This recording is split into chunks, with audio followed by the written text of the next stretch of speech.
Hey, thank you so very, very much.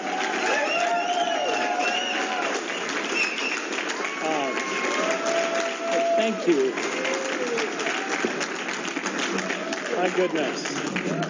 Hey,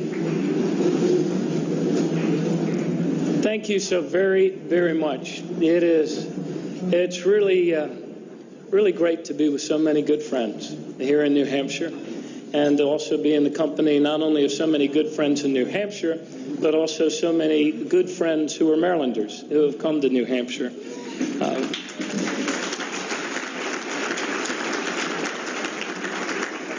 So Governor Hassan, Senator Shaheen, Congresswoman Shea Porter, Congresswoman Cusker, Speaker of the House, Speaker Terry Norelli, Senate Minority Leader Sylvia Larson, Chairman Ray Buckley. Happy birthday, Ray. First Vice Chair Fuller Clark, Second Vice Chair Solomon. It is a great honor to be with all of you here in the Granite State, a place that is very special to me and also very special to the people of our country. Really a bedrock state in more ways than one. And it's a special honor to be here tonight with Democratic Governor Maggie Hassan.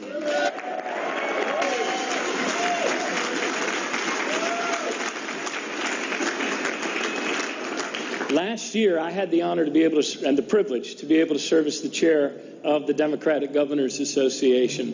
And the DGA had a terrific year. We won 5 out of 6 competitive governor's races, but no win was as sweet as helping you and Governor Hassan win here in New Hampshire. Well done, Maggie.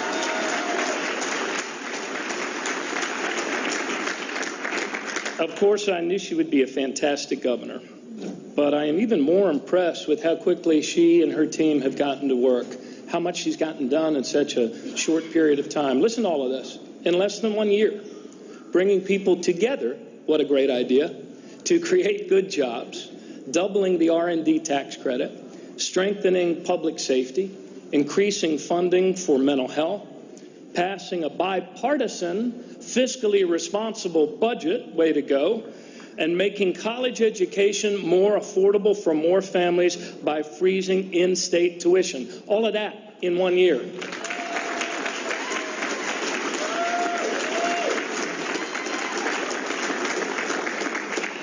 And none of us should be entirely surprised, because we know that she had the benefit of following in the tradition and the footsteps of another great governor who serves you so very well in the United States Senate, my friend Jeanne Shaheen. Jeannie, thank you for everything you do for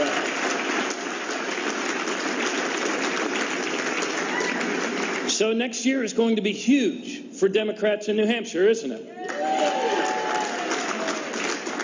And under Chairman Buckley's leadership, great things are indeed possible. But you know what? The future is not inevitable. I had a meeting earlier today with a number of you. Many of you are here in the room. And my friend Dave Lang with the firefighters said to me earlier today, you know, continued progress really is possible, but we have to keep helping each other for environmental progress, for progress on women's health, workers' rights, equal rights for all Americans. These things are all connected. And they can only happen if we continue to stand together, right? And help one another. So let's keep moving forward.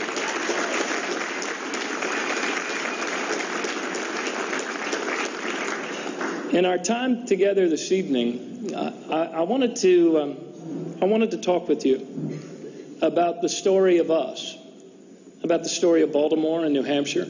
I wanted to talk with you about the story of us, about the story of Baltimore and New Hampshire, of Maryland and America. And I want to begin by thanking you for your indulgence in watching that little introductory video a few moments ago. And I'm sorry if some of you thought you were about to watch another episode of The Wire. You know, the luxury of age is the giving up of vanity. And seeing a younger me with a fuller and darker head of hair, it all reminded me of a story that I wanted to share with you at the start tonight. It was 14 years ago this month that I was elected mayor of Baltimore. Baltimore had by that year sadly become the most violent, most addicted, and most abandoned city in America. At one of the very first community meetings that we organized after the election in a hard-hit neighborhood of East Baltimore, citizens assembled to talk with their new mayor. And yes, there was some tension and apprehension in the auditorium. And I'll never forget, a little girl came up to one of the microphones and she said this. She said, "Mr. Mayor, my name is Amber and I am 12 years old. And because of all of the addicted people and all of the drug dealers in my neighborhood, there are people in the newspaper who call my neighborhood Zombie Land. And I want to know if you know they call my neighborhood Zombie Land. And I want to know if you're doing anything about it." You see, there was a big difference at that time between the Baltimore that we carried in our hearts and the Baltimore that we saw in our headlines and on our streets. And you know what? Our biggest enemy wasn't even the drug dealers.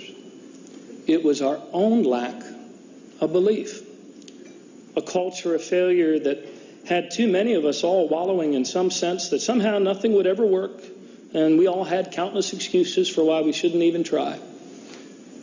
So to respond to that, to change that, we took action. We started to make things work. We saw trash in our streets and alleys, so every day we picked it up. We saw open-air drug markets, and we began to relentlessly close them down. We saw neighbors suffering from addiction, so we actually expanded drug treatment, and we took action to get more people into recovery. And then, after a year of steady, hard-earned progress, we took direct aim at the heart of our own despair. And we launched a campaign that we called Simply Believe. The first ad was a 4-minute commercial, which the local news affiliates agreed to air simultaneously. Picture this. A 10-year-old African-American boy is warming his hands next to a homeless, addicted person at an open-air fire on a cold Baltimore corner. His thoughts are given voice, and he says, "My grandmother says that we're all part of one big fire. I don't know if that's true, but I know that there's a fire inside of me." And then you travel with this little boy. You travel through his world, past vacant houses, past drug dealers and drug addicts, pimps and prostitutes. And as night falls, you hear the boy say, "My sister's gone to the store to buy some candy. I wonder what's keeping her." As the camera moves down the street to a gathering crowd of people, an ambulance, flashing emergency lights, you hear the announcer's voice say, "The people of Baltimore are in a fight. It's a fight for their future. It's a fight that we've been losing, one life at a time." And then the camera finds the little boy's sister lying in a pool of her own blood, another victim of a crossfire, her carefully braided hair, her lifeless eyes wide open. And as the camera flashes on those anguished faces, black and white, civilian and police, the voice continues. There's some who say it's over. Give up. We've lost. But for the strong, for the brave, this fight is not over. What will it take? But for the strong, for the brave, this fight is not over. What will it take to make us stand together and say enough? And then from the ashes of that same corner fire where that story had begun, come the stark white on black words, believe. Believe in us. Believe in yourself. Baltimore, believe. Now, for 3 very uncomfortable and painful weeks, we ran those ads. And you can well imagine the angry calls I got from civic boosters and businessmen. Why did you run these ads, Why? I'll tell you why. We ran those ads to change the culture, to awaken the spirit of a great people, to make our city a safer and better place. We then ran ads calling people to real, individual, and specific actions. Mentor a child in an hour a week can save a life. Call 1-800-BELIEVE. Join the police department. Believe in yourself. Believe in us. Call 1-800-BELIEVE. Get someone you love into drug treatment. It works. Call 1-800-BELIEVE. And you know what? It did work. The people of Baltimore rallied. And it wasn't about the bumper stickers or the signs. It was about something deeper. The belief we share that in our city there is no such thing as a spare American. And we continue to act on that belief. And over the next 10 years, Baltimore actually went on to achieve the biggest reduction in crime of any major city in America.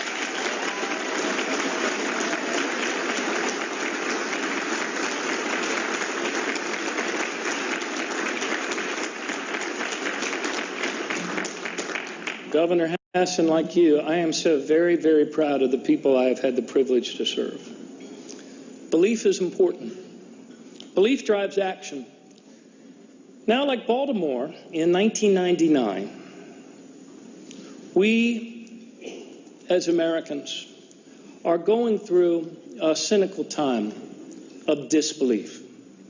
A time, quite frankly, with a lot more excuses and ideology than cooperation or action. We seem to have lost that shared conviction we once had, that we actually have the ability to make things better, and we have the ability to do it together. There is a big difference, isn't there, between the America that we carry in our hearts and the America that we see too often in our headlines. The America we carry in our hearts is that land where anybody who works hard, who plays by the rules, who gets up early in the morning can make a better future for themselves and their children. But the America in our headlines is too often a place where corporate profits are now higher than ever, the rich are richer than ever, but the paychecks of working families keep shrinking over time. The America in our hearts remains that nation that created the greatest and strongest middle class in the history of the world. The America in our headlines is a nation where too many kids can't afford to go to college, and too many college graduates can't find jobs after college. It reminds me of the story of the prize fighter who finds himself being beaten against the ropes, being pummeled, getting the worst of it in the ring, pounded down by his opponent. And his trainer finally gets the chance to sit him down in the corner, and he looks him dead in the eye and he says, "You know what? The problem isn't what the other guy's doing to you. It's what you're not doing for yourself."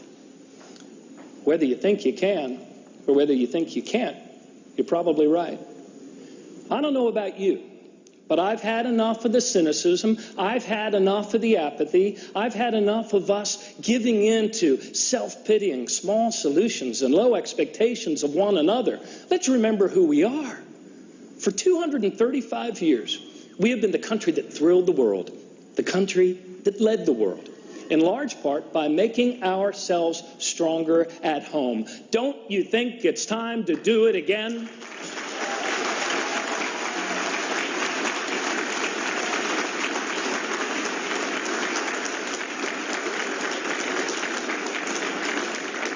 And when others said it wasn't possible, when others said that the odds were too great and that it couldn't be done, we actually made it happen, and we did it together.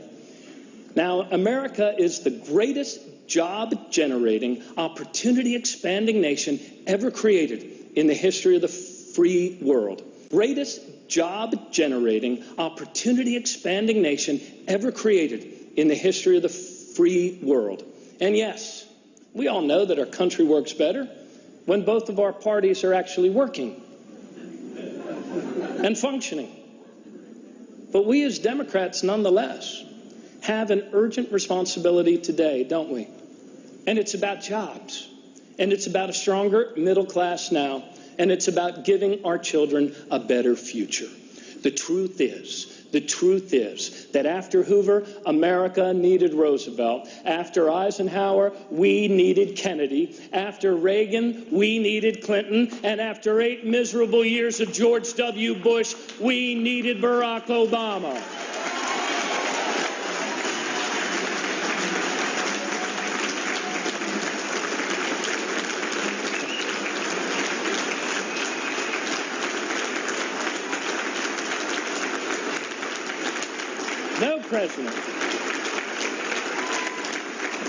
No president since FDR inherited a worse economy, bigger job losses, as many wars, or as large a deficit as President Obama did. But thanks to his leadership and thanks to each of you, America is now moving forward again. But let's look at the alternative here that we see on the other side of the aisle. The current crop of Tea Party Republicans, funded by wealthy economic royalists who all have a very small view of America. And we've seen this story before, right? Hoover called it supply-side economics. Reagan called it trickle-down economics. George W. Bush called it focusing on my base. And we call it selling America short.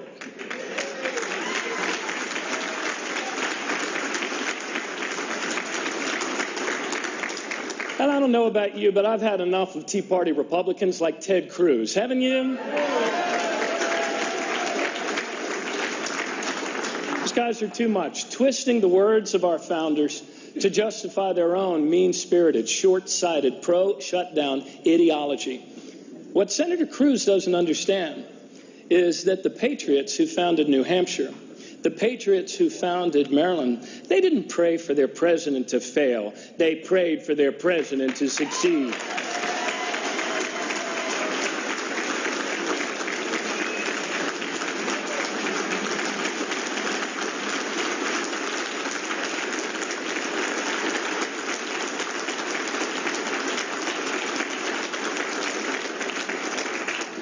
And they didn't belittle intelligence.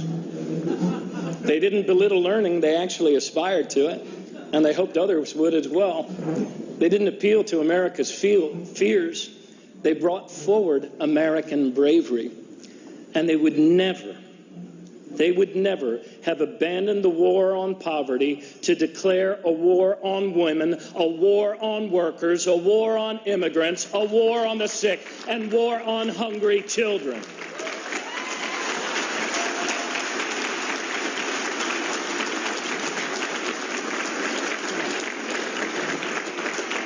Now, I know that people like Mitch McConnell and Kelly Ayotte,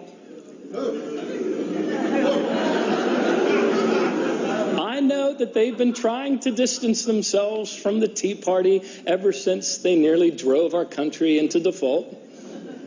But the truth is, sadly, there's very little difference today between the Tea Party and so-called mainstream Republicans.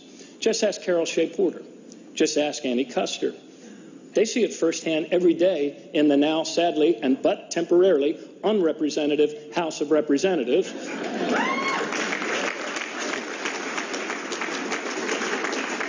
Yes, there's very little daylight between the Tea Party and the Republican Party. Think about it. Both would have millionaires do less. Cut taxes for big oil, cut taxes for multinationals, reduce Social Security benefits and Medicare coverage, cut student loans, cut veterans benefits, invest less in education, invest less in affordable college, do less to combat climate change, do less on gun safety, do nothing to fix our immigration system, and keep families who are trying to survive on the minimum wage from ever earning even another penny. It would appear that the only thing that they want more of is Rush Limbaugh. It would appear that the only thing that they want more of is Rush Limbaugh. Rush Limbaugh didn't get an applause line here in New Hampshire, I see. But the real and serious question that we have to ask one another, the question we have to ask one another as Americans is this: How much less do we believe would be good for our country? How much less education would make our children smarter? How much less opportunity will allow the next generation to succeed? How many hungry American children can we no longer afford to feed? You know, on Veterans Day just last week, I had occasion to be with some of our nation's finest at the World War II Memorial in our nation's capital. And I was very blessed, humbled to be in the presence of 4 recipients of the Congressional Medal of Honor. You know, my parents, like so many of yours, they grew up in the Depression. They won the Second World War. My dad flew 33 missions over Japan in a B-24 Liberator. And my mom, at the age of 16, got a pilot's license and joined the Civil Air Patrol.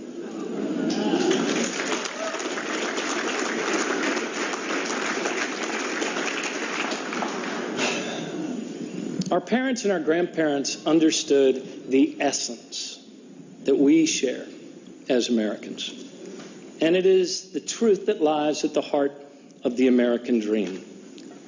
The stronger we make our country, the more she gives back to us and to our children and to our grandchildren.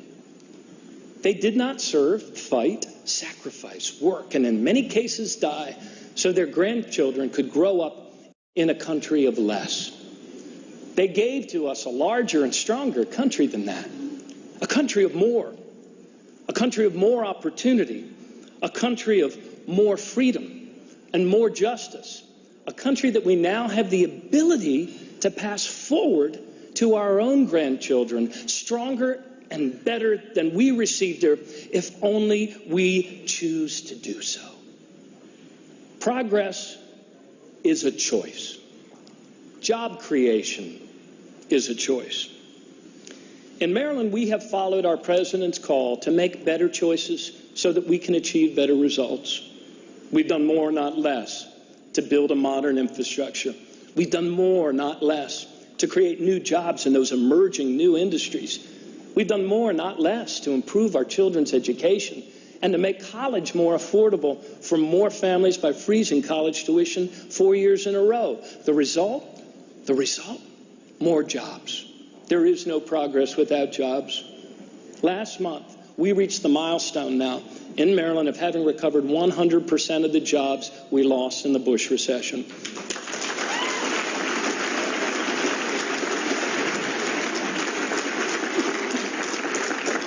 And last year, we achieved the fastest rate of new job growth of any of the states in our region.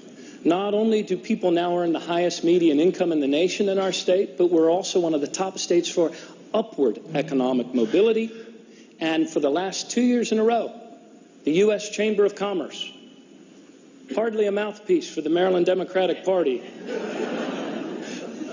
the U.S. Chamber of Commerce named Maryland #1 for innovation and entrepreneurship. I share those results with you because none of these things were the product of chance. They were the product of choice. Hope drives belief. Belief drives action. And action achieves results. That's the sort of leadership that's moving New Hampshire forward. That's the leadership our country needs. And that's why you're going to elect more Democrats in New Hampshire in 2014.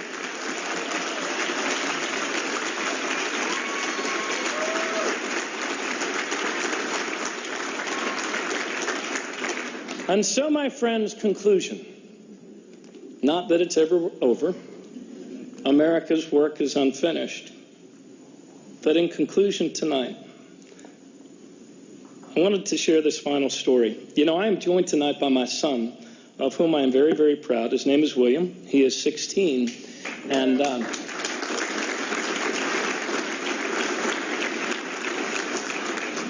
And William was born a very old and wise soul from the first moments he could talk. And William was born a very old and wise soul from the first moments he could talk. And I would remember very distinctly when he was about 9 years old. We found ourselves at home watching a History Channel special. And it was about Rosa Parks and civil rights and the Montgomery bus boycott. And as William watched the story, he turned to me and he said, "Hey, Dad, back then," by which he meant sometime between the extinction of the dinosaur and the Paleozoic era, he said, "Back then, somebody told you that some of you had to ride in the front of the bus and some of you had to ride in the back of the bus, and you guys actually listened?" And I said, "Well, it's hard to imagine, but honestly, pal, that was just the way it had always been." And then he turned to me with the clear wisdom of youth. And he said, "Dad, didn't you guys realize that you were all going to the same place?"